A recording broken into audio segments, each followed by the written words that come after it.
वालेकुम। अच्छा, उम्मीद है तमाम अहबाब खैरियत से होंगे।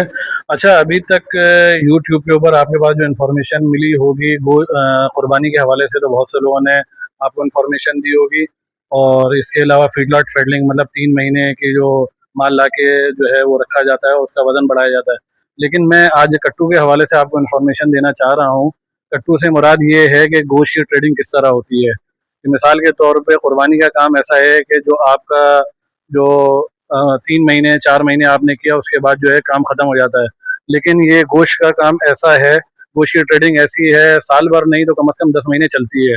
सिवाय जब कुर्बानी का काम आता है उसमें जो है वो महीना 1.5 महीने का फ़र्क आता है, उसके बाद जो है कंटिन्यू रहता है। अच्छा, मैं आगे अपनी वीडियो में इंशाल्लाह आपको बताऊंगा किस तरह मंडियों में माल आता है और किस तरह जो है मार्केट से फिर जो है वो मार्केट मंडियों से यहाँ मार्केट तक पहुँचता है।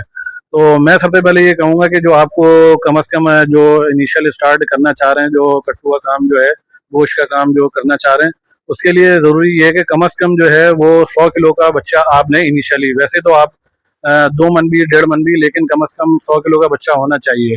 और 100 किलो का वज़न जो मीट वेट में होना चाहिए, उसकी वजह ये है कि अगर वो 3 दिन 4 दिन 5 दिन वो खड़ा रहता है माल, तो उसका मीट वेट बढ़ जाता है। मिसाल के तौर पे ये तकरीबन ये 100 किलो का बच्चा है मीट वेट के अंदर, ठीक है ना।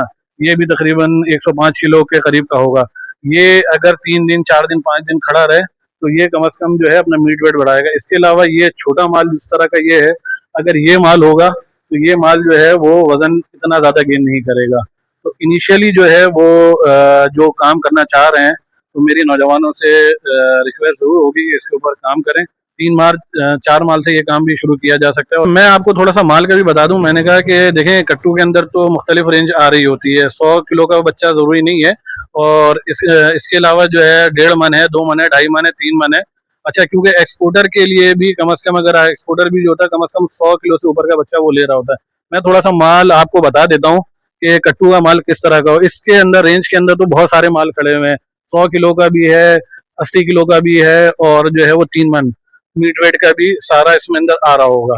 लेकिन मैंने कहा, जैसे आपको इनिशियली मैंने आपको बताया है कि जो छोटा माल आप ना लें, 100 किलो का से ऊपर का माल लें, ताकि जो माल आपको रोकना है वो आप रोक सकते हैं। दोबारा मैं आपको ये माल दिखा देता हूँ, छोटा माल, इस तरह का माल जो है वो तकरीबन नहीं होना चाहिए शुरू के लिए। बाद में जब इंशाल्लाह आपकी ट्रेडिंग स्टार्ट हो जाती है, मामला स्टार्ट हो जाते हैं, तो फिर जो है वो आप जो है किसी हिसाब से भी माल की खरीदारी खरीद और फरोख्त कर सकते हैं। तो बस ये मैं ज़रूर कहूँगा, मैंने पहले आपको बताया कि भाई ये पूरे साल का काम है, ठीक है ना। और इसके अंदर सिलसिला ये है कि आप माल लाते हैं मंडियों से, मंडियाँ किस तरह मामला होते हैं, ये सारा जो है मैं आपको इन्फॉर्मेशन दूंगा। अगर मेरी वीडियो आपको अच्छी लगी है, इसको वीडियो को लाइक कीजिएगा, चैनल को सब्सक्राइब कीजिएगा। जज़ाकल्लाह।